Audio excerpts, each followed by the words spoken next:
लाई सुन्नुहुने सम्पूर्ण प्रिय विश्वासी जनहरूलाई प्रभु येशू ख्रीष्टको नाममा जय मसीह। मैले आज यो प्रचार गरेको वचन अहिले तपाईले यो जुम भिडियो मार्फत पनि हेर्न सक्नुहुन्छ, फेसबुकमा लाइभ पनि हेर्न सक्नुहुन्छ र पछि जय मसीह टिभीमा तपाईले युट्युब च्यानलमा पनि हेर्न सक्नुहुन्छ र मैले प्रचार गरेका अन्य सन्देशहरू पनि तपाईले अथवा पास्टर शिवरी भट्टराई भनेर टाइप गर्नुभयो भने तपाईले भेटाएर सुन्न सक्नुहुनेछ। आउनुस् हामी अस्तिदेखि मैले 3 हप्तादेखि तपाईहरुको बीचमा परमेश्वरको राज्यमा केन्द्रित जीवनको विषयमा प्रचार गर्दै आइराखेको छु र आज पनि मैले त्यही श्रेणीबद्ध अध्ययनलाई निरन्तरता दिने प्रयास गरिराखेको छु। मत्ती 5 अध्यायको 6 पद म तपाईहरुको निम्ति पढ्न चाहन्छु र हामीले यो पदमा हामीले चाहिँ मनन गर्ने छौं। यहाँ यसरी छ, धन्य धार्मिकताको निम्ति भोकाउने र तिर्खाउनेहरू, किनभने तिनीहरू तृप्त हुनेछन्। आउनुस् हामी प्रार्थना गरौं। परमेश्वर पिता, तपाईको जीवित र दुई धारे तरबार जस्तो लाग्ने वचनको लागि तपाईलाई धन्यवाद चढाउँदछौं। पिता परमेश्वर, मेरो मुखको वचन र हृदयको ध्यान तपाईको दृष्टिमा ग्रहण योग्य होस् र तपाईका मानिसहरू जसले यो वचनबाट शिक्षा प्राप्त गर्नुहुन्छ तपाईमा विश्वासमा जरा गाडिएका र बलिया भएका हुन सक्नु भएको होस्। तपाईको महिमा भएको होस्, हामीसँग बोल्नुहोस्। बिन्ती प्रार्थना चढाउँछु मुक्तिदाता प्रभु येशू ख्रीष्टको नाममा, आमेन। मैले परमेश्वरको राज्यमा केन्द्रित जीवनको विषयमा तपाईहरुलाई 3टा कुरा बताइसके। परमेश्वरको राज्यमा केन्द्रित जीवनको चरित्र, पहिलो चरित्र धन्य आत्मामा दीन हुनेहरू। धन्य आत्मामा दीन हुनेहरू यो भनेको के हो मैले तपाईहरुलाई बडो स्पष्टसँग चर्चा गरिसकेको छु।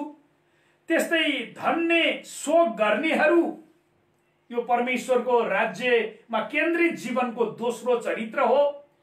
परमेश्वरको राज्यमा केन्द्रित जीवनको तेस्रो चरित्र धन्य नम्रहरू यो परमेश्वरको राज्यमा केन्द्रित जीवनको चरित्र हो। र चौथो चरित्र आज मैले तपाईहरुलाई बताउन गइराखेको छु, धन्य धार्मिकताको निम्ति भोकाउने र तिर्खाउनेहरू, किनभने तिनीहरू तृप्त हुनेछन्। धार्मिकताको निम्ति भोकाउने र तिर्खाउनेहरू। शारीरिक रूपमा मान्छे भोकाउँछ, भोकाएपछि खान पर्छ। अहिले कोरोनाको यसलाई मैले कोरोना आतंक भन्छु है। कोरोना आतंक तपाईको कोरोनाले त मान्छेहरू एकदमै न्यून संख्यामा मरेका छन्। वास्तवमा अन्य कुराले धेरै मान्छे मरेका छन्। तपाईलाई थाहा छ, 1 वर्षमा धूमपान गरेर, धूमपान भनेको खैनी चुरोट बिडी खाएर अनि मद्यपान हैन, जाँड रक्सी र लागु पदार्थ खाएर 1 वर्षमा 60 लाख मान्छे मर्छन्। 60 लाख। बढी मान्छे निराशित भएर आत्महत्या गर्छन्। कोरोनाबाट अहिले 7 महिनामा संसारभरि जम्मा 9 लाख मान्छे मरेका छन् र यिनीहरू कोरोनाबाट भन्दा पनि 95% जति मान्छे कुनै प्रकारको रोगबाट मरिराखेका छन्। र पनि हामी कोरोनाको कारणले आतंकित भइराखेका छौं। सरकारले सुझबुझ नगरिकन बन्द गर्दा धेरै मान्छेहरू भोकमरीमा परिराखेका छन्। धेरै गरिबहरू दैनिक ज्यालादारी गरेर खानुपर्ने मानिसहरू अहिले खान नपाएर बडो दुखित अवस्थामा छन्। त्यो शारीरिक दुःख कष्ट मान्छेको जीवनमा आउँछ। तर यहाँ आज मैले तपाईको र हाम्रो बीचमा मैले चर्चा गर्न खोजेको विषय धार्मिकताको निम्ति भोकाउने र तिर्खाउनेहरू। धार्मिकताको निम्ति भोकाउने र तिर्खाउने, यसको विषयमा हामी आज गहिरिएर चर्चा गर्दैछौं। यो पद प्रभु येशू ख्रीष्टले शिक्षा दिनु भएको डाँडाको उपदेश मध्येको एउटा महत्त्वपूर्ण पद हो, महत्त्वपूर्ण शिक्षा हो, महत्त्वपूर्ण परमेश्वरको राज्यमा केन्द्रित जीवनको एउटा महत्त्वपूर्ण चरित्र हो। परमेश्वरको धार्मिकताको निम्ति भोकाउने र तिर्खाउनेहरू है। मानिसहरू आफ्नो स्वार्थ पूरा गर्नको लागि भोकाइराखेको पनि हामी देख्छौं, आफ्नो स्वार्थ कुरा। तर परमेश्वरको धार्मिकताको खोजीमा भोकाएको र तिर्खाएको मान्छे हामीले एकदम थोरै मात्र देख्छौं। यो परमेश्वरको राज्यमा भोकाउने, धार्मिकताको निम्ति भोकाउने र तिर्खाउने भन्ने कुरा वास्तवमा के हो त? म यसको विषयमा तपाईलाई बताउन चाहन्छु। परमेश्वरीय जीवन जिउनको निम्ति आवश्यक आधारभूत माग चाहिँ धार्मिकताको निम्ति भोकाउनु हो। तपाई र हामी परमेश्वरमा सम्बन्धित जीवन, परमेश्वरमा व्यक्तिगत सम्बन्ध गाँसिएको जीवन यदि जिउन चाहन्छौं भने त्यसको निम्ति आधारभूत नभई नहुने आधारभूत आवश्यकताको माग भनेको धार्मिकताको निम्ति भोकाउनु र तिर्खाउनु। धार्मिकताको निम्ति र भोकाउने र तिर्खाउने मान्छेको जीवनमा सबै कुरा परिपूर्ति हुन्छ भनेर 6 अध्यायको 33 पदमा प्रभु येशूले भन्नुभएको छ। मत्ती 6 अध्यायको 33 पदमा, तर उहाँको धार्मिकताको खोजी गर र यी सबै थोक तिमीहरूका निम्ति थपिनेछन्। परमेश्वरको धार्मिकताको निम्ति भोकाउने र तिर्खाउने मान्छेहरूले अरू चीजको चिन्ता फिक्री गर्न पर्दैन। सबभन्दा पहिलो कुरो धार्मिकताको निम्ति हामी भोकाउन तिर्खाउन जरुरी छ। यस्तो प्रकारको भोक भएका मानिसहरू पवित्र धर्मशास्त्र बाइबलमा हामीले धेरै देख्दछौं। त्यस्तै यो पवित्र धर्मशास्त्रमा परमेश्वरको निम्ति भोकाउने तिर्खाउने, धार्मिकताको निम्ति भोकाउने तिर्खाउने स्वभाव भएका मान्छे थिए। तपाईको मोसामा परमेश्वरको धार्मिकताप्रति एक किसिमको भोक प्यास थियो। उनी परमेश्वरको धार्मिकताको निम्ति भोकाएका मान्छे थिए। प्रस्थानको पुस्तक 33 अध्यायको म 13 पद तपाईहरुको निम्ति पढ्न चाहन्छु। प्रस्थान पुरानो करारमा छ र यसको 33 अध्यायको 13 पदमा यसरी छ, यदि तपाईको निगाह ममाथि भएको छ भने अब मलाई तपाईको मार्ग देखाउनुहोस् र म तपाईलाई चिन्न सकूं र तपाईको दृष्टिमा निगाह पाइरहन सकूं र यो जाति तपाईको हो भनी सम्झनुहोस्। अनि 18 पदमा तिनले भने अब मलाई तपाईको महिमा देखाउनुहोस्। है, मोसा परमेश्वरसँगको घनिष्ठता, परमेश्वरको मार्गमा हिँड्ने कुरा र परमेश्वरलाई चिन्ने कुरामा उनले परमेश्वरसँग बिन्ती प्रार्थना गर्दछन् कि यस्ता कुरामा मैले निगाह पाउन सकूं। परमेश्वरका सबै छोरा छोरीहरूले परमेश्वरको मार्ग थाहा गर्न खुरन्धार प्रार्थना गर्नुपर्छ। मोसाले भन्छन् मलाई तपाईको मार्ग देखाउनुहोस्, परमेश्वरको धार्मिकताको मार्ग। मान्छेले आफैले आफैलाई धर्मी ठहर्याउने कोसिस गर्छ। कसरी भन्दा परम्परा र रीतिरिवाजका कुराहरू पूरा गरेर आफैले आफैलाई धर्मी बनाउन खोज्छ।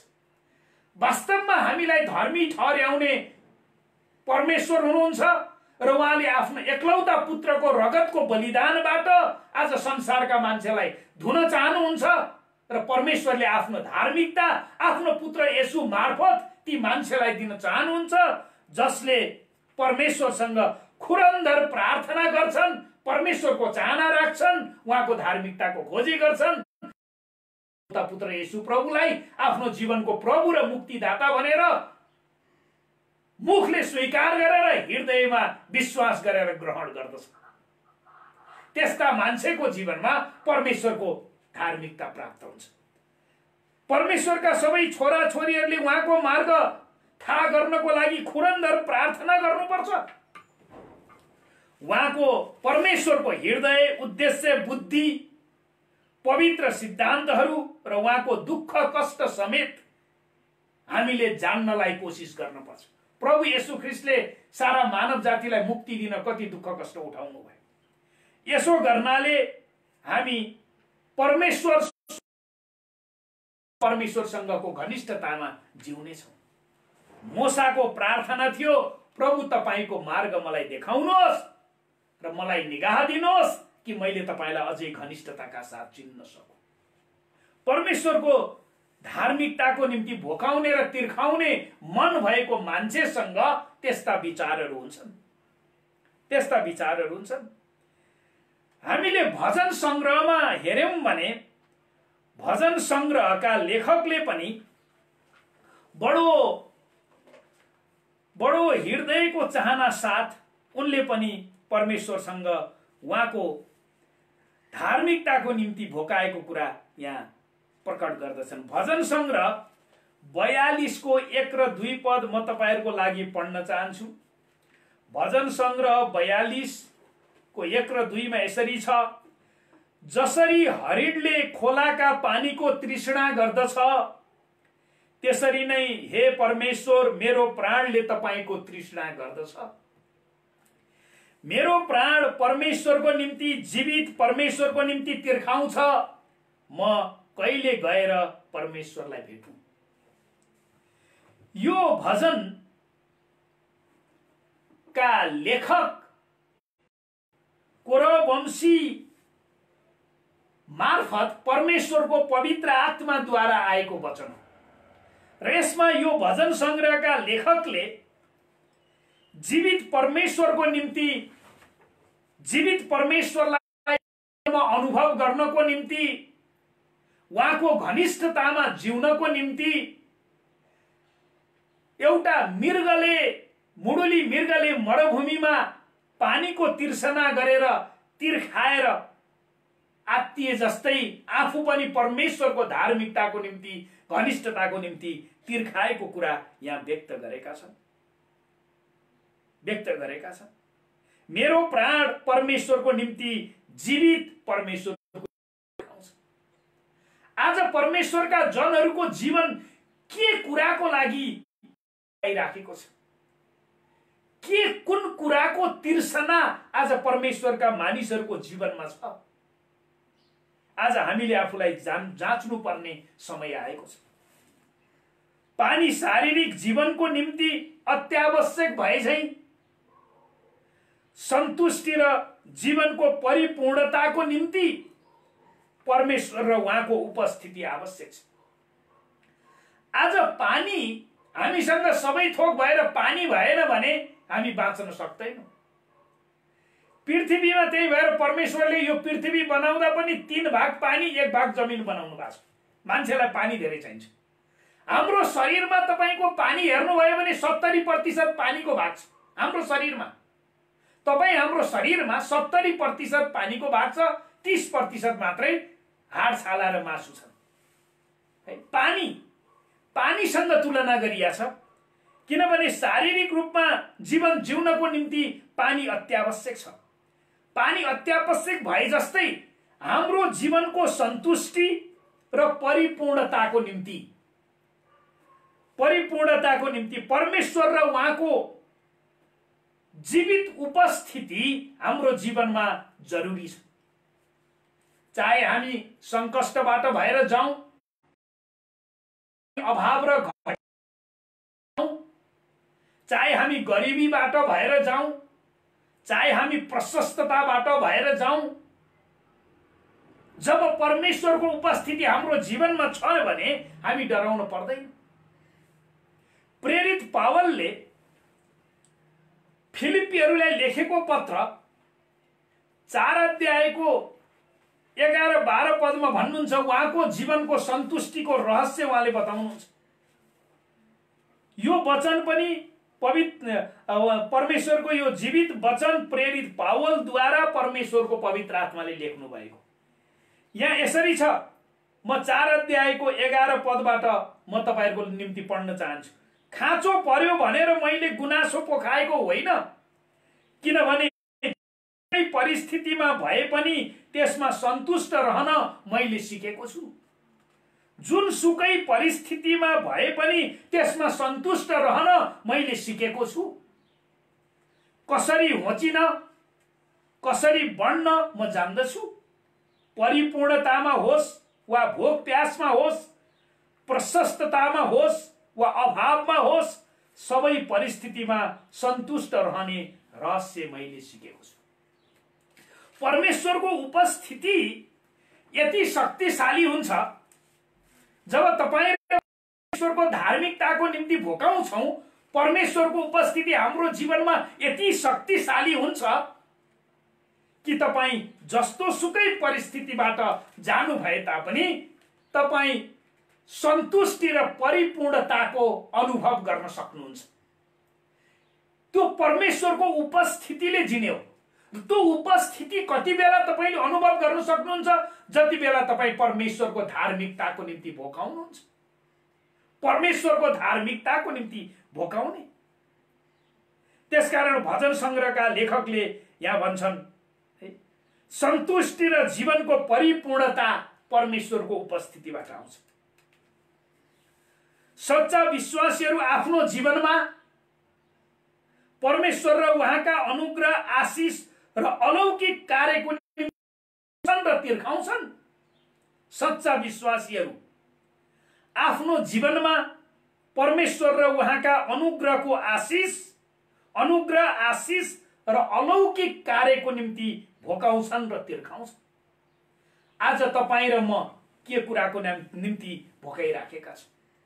यो भजन संग्रहका लेखकले दुईटा कुरालाई जोड दिएका छन्। दुईटा कुरालाई परमेश्वरका निम्ति तिर्खाउन छोड्नु चाहिँ आत्मिक रूपमा मर्नु हो। जब कोही क्रिस्चियन परमेश्वरको निम्ति तिर्खाउन छ, परमेश्वरको तिर्सना गर्न छोड्छ, परमेश्वरको चाहना गर्न छोड्छ, परमेश्वरको उपस्थितिमा जिउन छोड्छ, त्यो चाहिँ आत्मिक रूपमा मरे सरह हो। आत्मिक रूपमा मर्नु भन्छ त्यसलाई। यसैले हामीले परमेश्वरका कुराहरूका निम्ति हाम्रो तीव्र चाहनालाई घटाउने कुनै पनि कुरालाई मौका दिनु हुँदैन।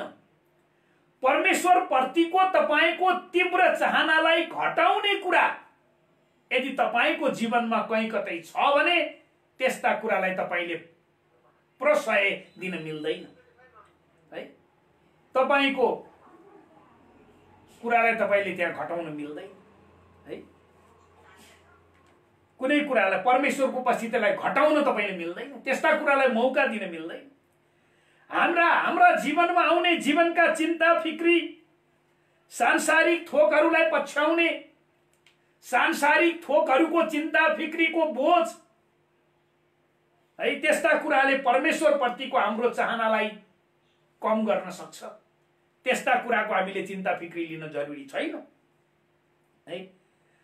त्यसकारण सांसारिक थोकहरूलाई पछ्याउने र परमेश्वरका निम्ति भोकाउने र तिर्खाउने कुरामा अवरोध ल्याउने सुख विलासका कुराहरूबाट हामी होशियार रहनुपर्छ। परमेश्वरको निम्ति भोकाउने र तिर्खाउने कुरामा तपाईको जीवनमा यदि कुनै पनि कुराले अवरोध ल्याउँछ, त्यो अवरोध ल्याउने कुरा के हो तपाईलाई थाहा छ। मैले भन्न पर्दैन। तपाईको परमेश्वर प्रतिको चाहनामा कमी ल्याउने कुरा है, संगतिमा जान मन नलाग्ने कुरा, प्रार्थना गर्न मन नलाग्ने कुरा, वचन पढ्न मन नलाग्ने कुरा, परमेश्वरको उपस्थितिमा जिउन मन नलाग्ने कुरा यदि तपाईको जीवनमा बढ्न थाल्यो र परमेश्वर प्रतिको तिर्सना घट्न थाल्यो भने तपाई आत्मिक रूपमा मर्न थाल्नुहुन्छ। त्यसकारण त्यस्ता कुराबाट होशियार रहनुपर्छ। प्रार्थनामा उहाँको मुहार खोजी गर्ने चाहना राख्नुपर्छ। प्रार्थनामा जहिले पनि हामीले उहाँको मुहार, परमेश्वरको मुहार खोज्ने चाहना राख्नुपर्छ। प्रार्थना परमेश्वरको घनिष्ठतामा गएर उहाँको मुहार खोज्ने एउटा मौका तपाईँ र मेरो जीवनमा हामीले प्राप्त गरेका छौँ। यहाँ मर्कुस 4 अध्यायको 19 पदमा यसरी लेखिएको छ, तर यस संसार फिक्री र धनको मोह र अरू थोकको लालच आएर वचनलाई निसासी दिन्छन् र ती फलवन्त हुँदैन। परमेश्वरको आत्माले हाम्रो जीवनमा रोप्नु भएको परमेश्वरको वचनको बिउलाई संसारिक चिन्ता फिक्री, धनको लोभ, अन्य कुराको लोभले गर्दा त्यो वचनलाई बढ्न दिँदैन। त्यसकारण त्यस्ता कुराप्रति हामी होशियार हुनुपर्छ र भजन संग्रहका लेखकले पहिलो कुरा हामीलाई त्यस्ता कुरा आत्मिक रूपमा मर्नदेखि हामीलाई सचेत पारेका छन्। परमेश्वर प्रतिको भोक, प्यास र तिर्खाले हामी हरेक दिन छटपटाइरहनुपर्छ, परमेश्वरको उपस्थिति खोजिरहनुपर्छ, पहिलो कुरो। दोस्रो कुरो, परमेश्वरको उपस्थितिको निम्ति हाम्रो चाहना बलियो हुन सकोस्। तपाईँ र मेरो चाहना, परमेश्वरको उपस्थिति प्रतिको चाहना बलियो हुन सकोस्। तपाईले र मैले परमेश्वरको उपस्थितिलाई कुनै पनि हालतमा गुमाउन नपरोस्। जीवनमा चाहे घटी कमीका कुरा होस्, चाहे कोरोनाका कुरा होस्, चाहे बेरोजगारीको कुरा होस्, चाहे गरिबीको कुरा होस्, कुनै कुराले पनि परमेश्वरको उपस्थिति हाम्रो जीवनमा कमजोर नबनाओस्। यो पर्छ पवित्र आत्माको पूर्ण प्रदर्शनको निम्ति हाम्रो प्रेम अझ ठूलो हुन सकोस् र ख्रीष्टको राज्य र धार्मिकता पूर्ण रूपमा स्थापना भएको देख्ने हाम्रो उत्कट चाहना भएको होस्। हाम्रो उत्कट चाहना भएको होस् है, परमेश्वरको धार्मिकता पूर्ण रूपमा स्थापना भएको देख्ने हाम्रो उत्कट चाहना भएको होस्। सुक्खायामको समयमा, सुक्खायाम चैत वैशाखलाई सुक्खायामको समय भनिन्छ। सुक्खायामको समयमा हरिणले खोलाको पानीको तृष्णा गरे जस्तै हामीले हृदयदेखि तिर्खाएर दिन रात उहाँमा गरिने हाम्रो पुकारा अझ गहिरिएको हुन सकोस्।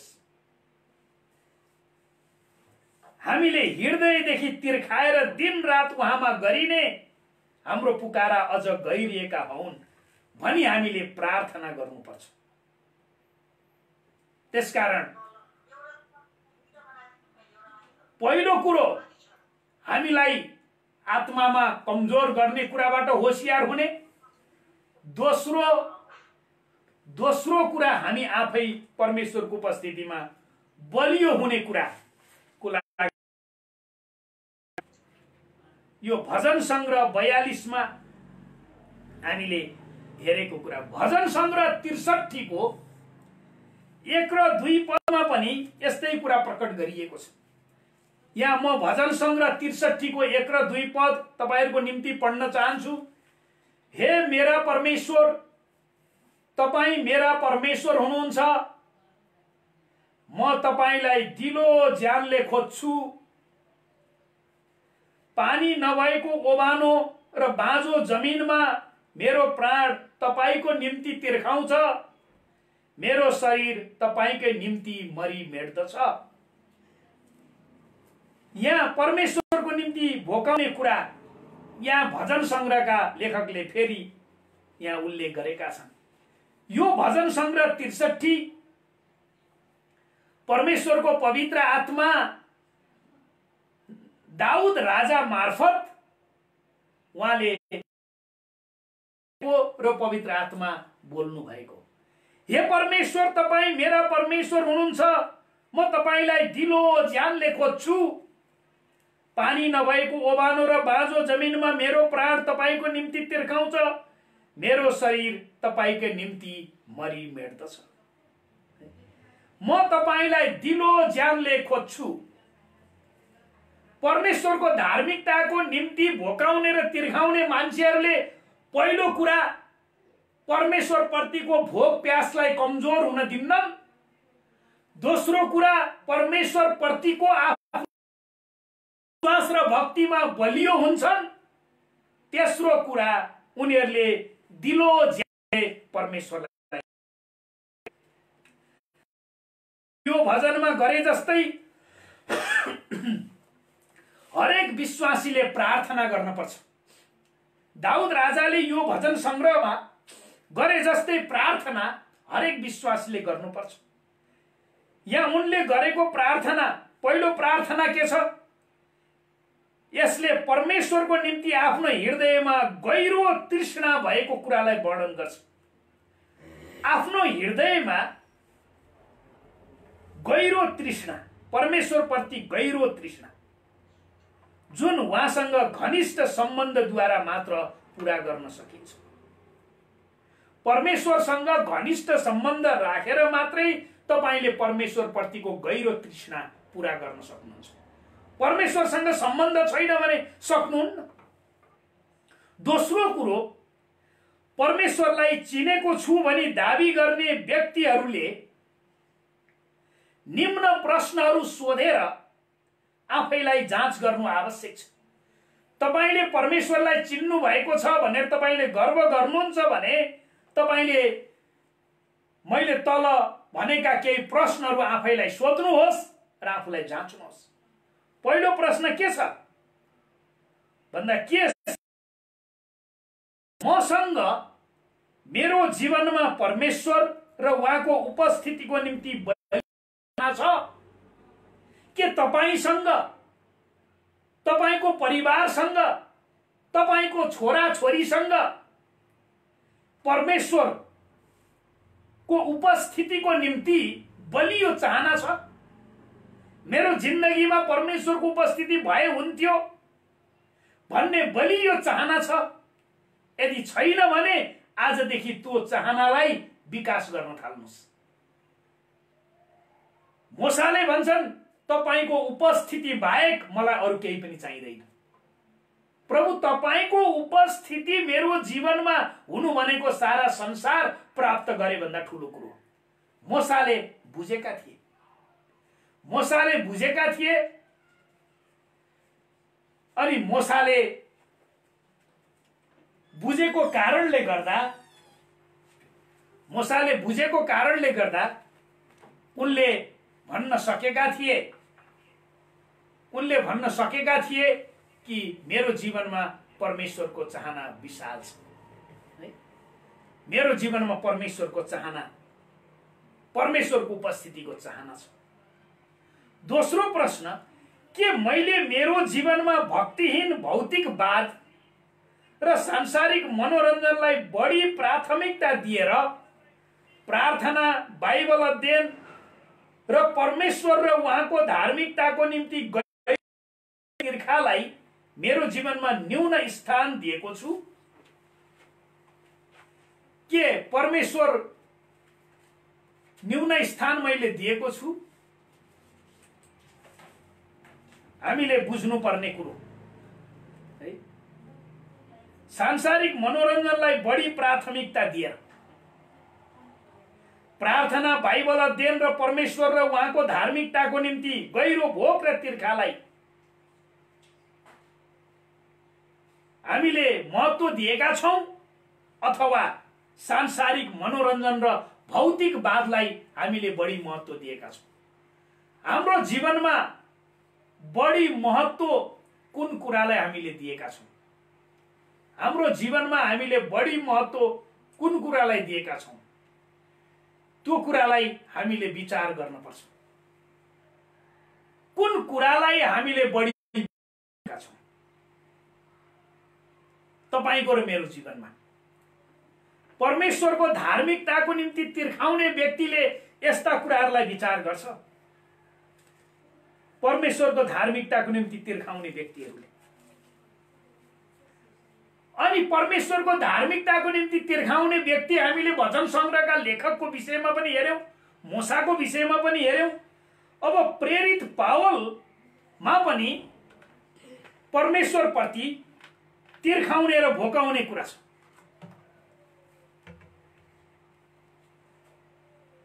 तिर्खाउने र भोकाउने कुरा छ परमेश्वरप्रति। फिलिप्पी 3 अध्यायमा फिलिप्पी 3 अध्यायको 8 पददेखि 11 पदसम्म म पढ्छु। यहाँ यसरी छ, साँच्चै भन्ने हो भने ख्रीष्ट येशू मेरा प्रभुलाई चिन्न पाउने अमूल्य कुराको तुलनामा सबै कुरालाई म हानि नै ठान्दछु।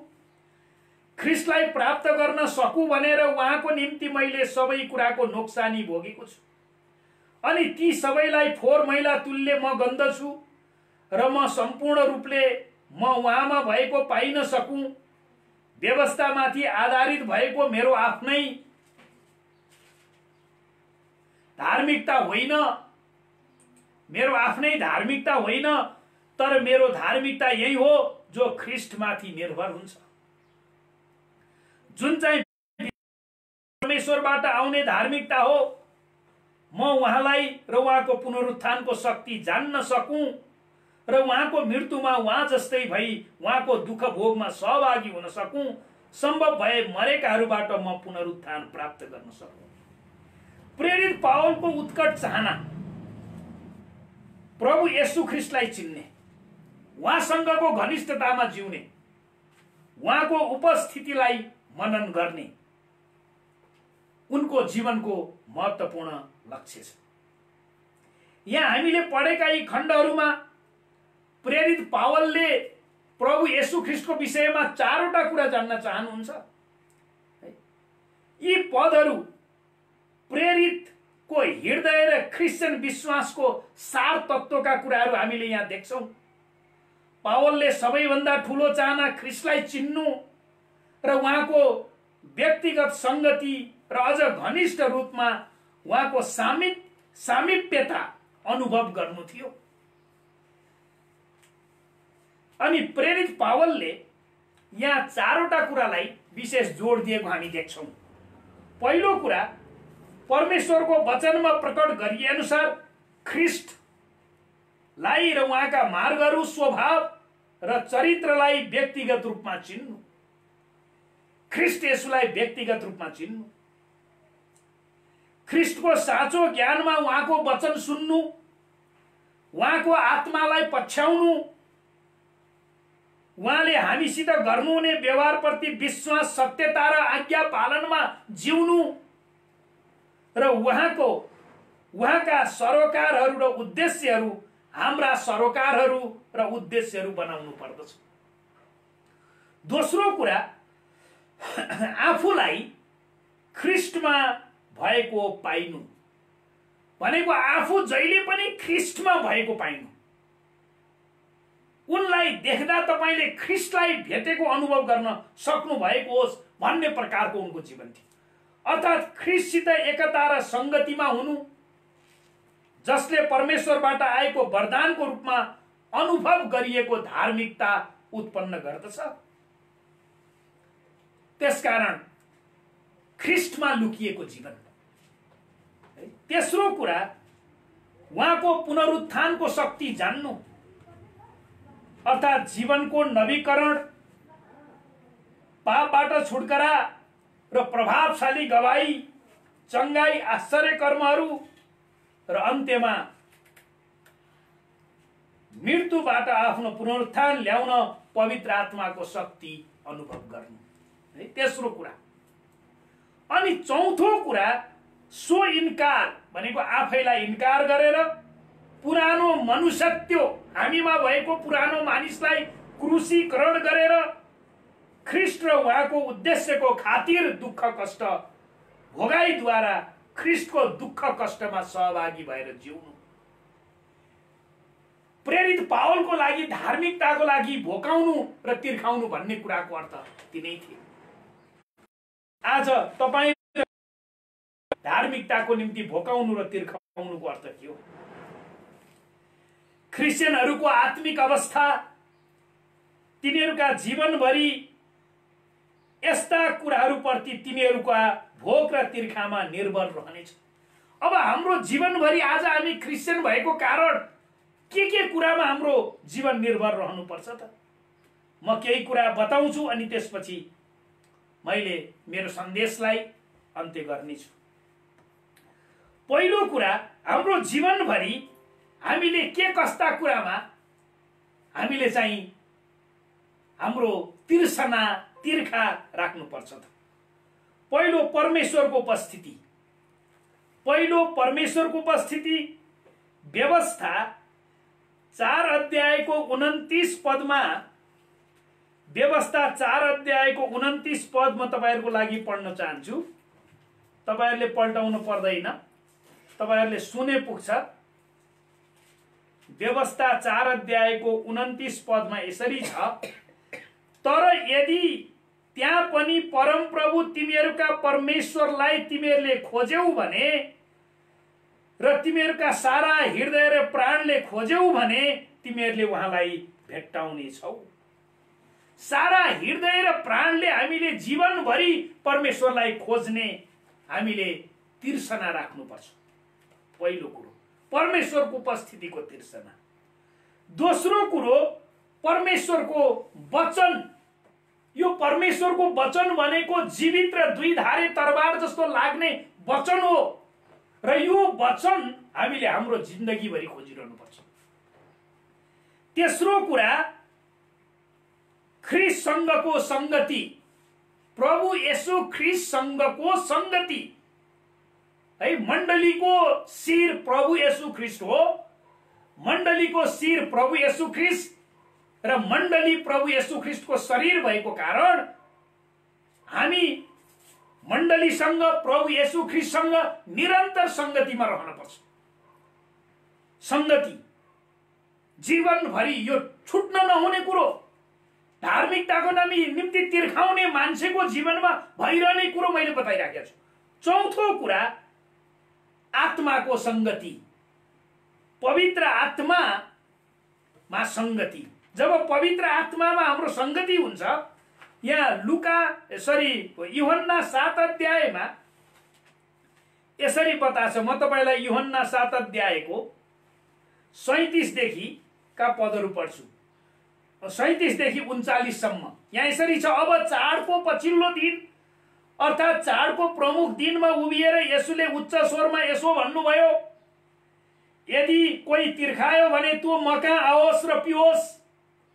जसले ममाथि विश्वास गर्दछ, धर्मशास्त्रले भने अनुसार त्यसको अन्तस्करणबाट जिउँदो पानीका खोलाहरू बगी निस्कने छन्।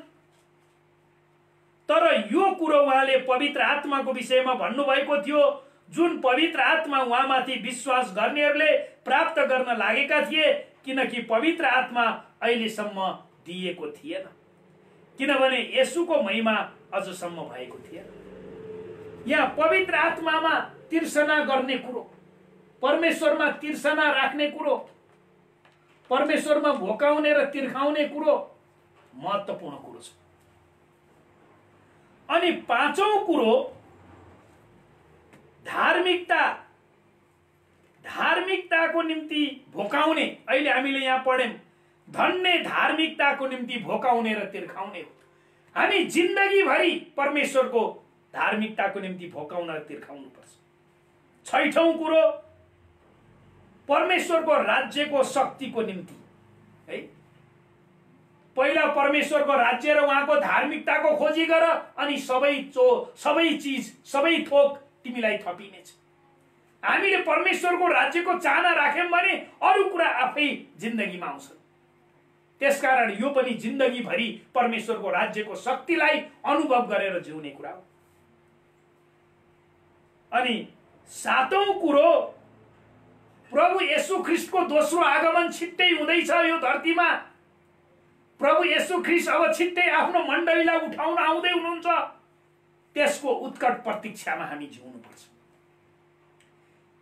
त्यसकारण धार्मिकताको निम्ति भोकाउने तिर्खाउने कुराहरू, पहिलो कुरा यही हो।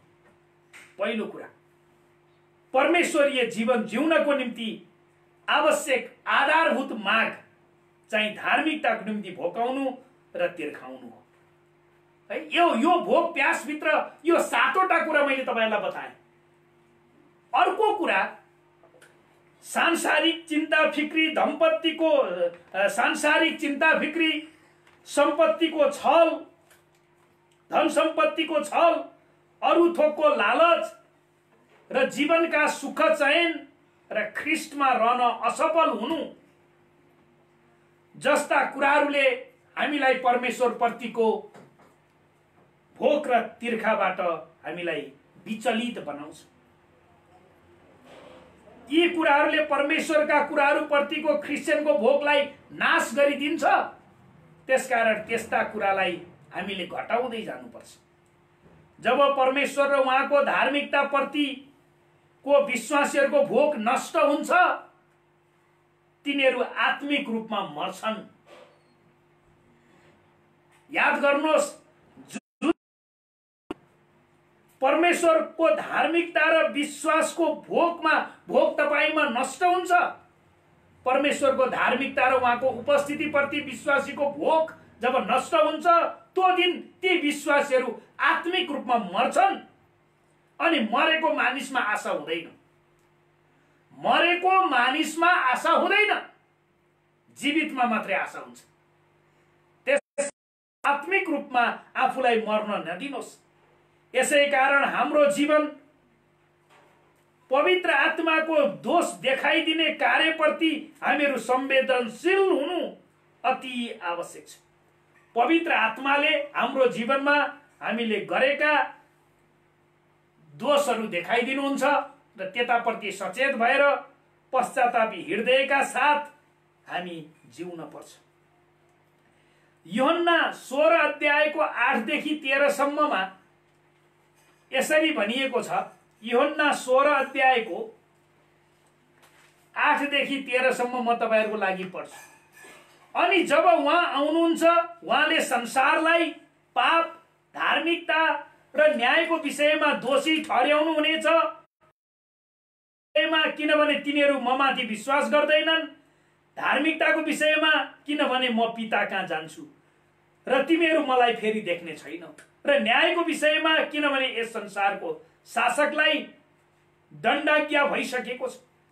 मैले तिमीहरूलाई भन्ने कुरा अझ धेरै छन्, तर अहिले तिमीहरू ती कुरा सहन सक्दैनौ। जब उहाँ अर्थात सत्यका आत्मा आउनुहुनेछ, तब उहाँले तिमीहरूलाई सबै सत्यतामा डोर्याउनु हुनेछ र आफ्नो तर्फबाट बोल्नु हुने छैन। उहाँले जे सुन्नुहुन्छ त्यही बोल्नुहुन्छ र हुन आउने कुराहरू तिमीहरूलाई घोषणा गरिदिनु हुनेछ। पवित्र आत्माले देखाइदिनु हुनेछ। रोमी 8 अध्यायको 5 देखि का पदहरू तपाईले पढ्नु भयो भने त्यहाँ पनि तपाईले देख्नुहुन्छ। रोमी 8 अध्यायको 5 देखि का पदहरू तपाईले 5 देखि रोमी 8 अध्यायको 5 देखि 16 पदहरू अहिले सबै पढ्न त समय नहोला, तर मैले केही पढ्छु। किनभने पापमय स्वभाव अनुसार चल्नेहरूले शरीरका कुरामा मन लाउँछन्, तर आत्मा अनुसार चल्नेहरूले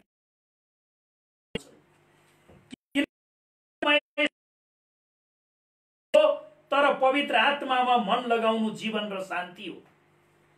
किनभने पापमय शरीरतिर लागेको मन चाहिँ परमेश्वर प्रति शत्रुता हो। परमेश्वरका व्यवस्थाको अधीनमा तो हुँदैन, न त तो कहिल्यै हुन सक्छ। पापमय स्वभावको वशमा हुनेहरूले परमेश्वरलाई प्रसन्न पार्न सक्दैनन्। पापमय स्वभावको वशमा हुनेहरूले परमेश्वरलाई प्रसन्न पार्न सक्दैनन्। यदि साँच्चै परमेश्वरमा वास तिमीहरू पापमय स्वभाव, तर कुनै मानिसमा ख्रीष्टको आत्मा हुनुहुन्न भने त त्यो उहाँको हुँदै होइन। यदि ख्रीष्ट तिमीहरूमा हुनुहुन्छ भने पापको कारणले तिमीहरूका शरीर मरेका भए तापनि तिमीहरूका आत्मा धार्मिकताको कारणले जिउँदा हुन्छन्। तर यदि येशूलाई मरेकाबाट जीवित पार्नु हुनेका आत्मा तिमीहरूमा वास गर्नुहुन्छ भने ख्रीष्ट पार्नु हुनेले नै वास गर्नुहुने उहाँका आत्माद्वारा शरीरलाई पनि जीवन दिनुहुनेछ। यसैले त भाइ हो, पापमय स्वभाव अनुसार जिउनलाई हामी पापमय स्वभावप्रति बाध्य छैनौं, किनकि पापमय स्वभाव अनुसार जिउँछौ भने तिमीहरू मर्छौ। तर यदि पवित्र आत्माद्वारा शरीरका कार्यहरू तिमीहरूले निर्मूल पार्यौ भने तिमीहरू जिउनेछौ, किनकि सबै जो परमेश्वरका आत्माले डोर्याइएका हुन्छन् तिनीहरू नै परमेश्वरका सन्तान हुन्।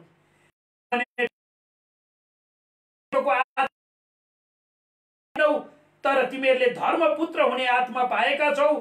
यसैले जब हामी परमेश्वरलाई अब्बा पिता भनी पुकारा गर्छौं, त्यो चाहिँ हामी परमेश्वरका सन्तान हौं भनी पवित्र आत्माले हाम्रो आत्मासँग गवाई दिनुभएको हो। र सन्तान हौं भने त उत्तराधिकारी पनि हौं, र परमेश्वरका उत्तराधिकारी र ख्रीष्टसँग साझे उत्तराधिकारी उहाँसँगै दुःख भोग्छौं भने त हामी उहाँसँगै महिमित पनि हुनेछौं। आमेन। यस कारणले हामी धार्मिकताको निम्ति भोकाउनु पर्छ, तिर्खाउनु पर्छ। के धार्मिकता, परमेश्वरको धार्मिकता प्रतिको भोक र तिर्खामा जिउन तपाईले संसारिक कुरालाई तपाईले निस्तेज पार्नुपर्छ। के धार्मिकताको निम्ति भोकाएर तिर्खाएर जिउन तयार हुनुहुन्छ? आउनुहोस् हामी प्रार्थना गरौँ। परमेश्वर पिता, तपाई आफ्नो जीवित वचनबाट हामीसँग बोल्नुभयो। तपाईको मण्डलीलाई यो वचनद्वारा तपाईले गाइड गर्नुहोस्। तपाईका विश्वासी प्रियजनहरूले तपाईको उपस्थितिमा आफूलाई अर्पण गरेर जिउन सक्ने हुनु भएको होस्। तपाईको उपस्थिति, तपाईको आशिष, अनुग्रह तपाईको मण्डलीलाई दिनुहोस्। धन्यवाद छ प्रभु। हाम्रो जीवन तपाईमा अर्पण गर्दै आशिष माग्छौं हाम्रो मुक्तिदाता प्रभु येशू ख्रीष्टको नाममा। आमेन।